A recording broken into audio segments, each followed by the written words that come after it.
Want to test your Stripe integrations without affecting your live transactions? Creating a Stripe test account, or rather using the test mode of your existing account, is essential for development and troubleshooting. In this guide, I'll show you how to access and utilize Stripe's test environment. You don't typically create a separate test account.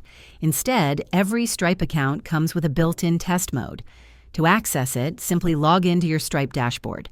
In the top left corner, you'll usually see a toggle or a drop-down that says Viewing Test Data or Live Data. Click this toggle to switch to Test Data. Your dashboard will visually change, often with a yellow or orange bar indicating you're in test mode. All transactions made while in test mode will use Stripe's test API keys, which start with PK_test_ and SK_test_, and will not incur real charges. Finally, use Stripe's provided test card numbers to simulate successful or failed transactions. This allows you to fully test your checkout flow, webhooks, and integrations without any financial risk. Remember to switch back to live data when you're ready for real transactions. And there you have it. Creating and using a Stripe test account is straightforward.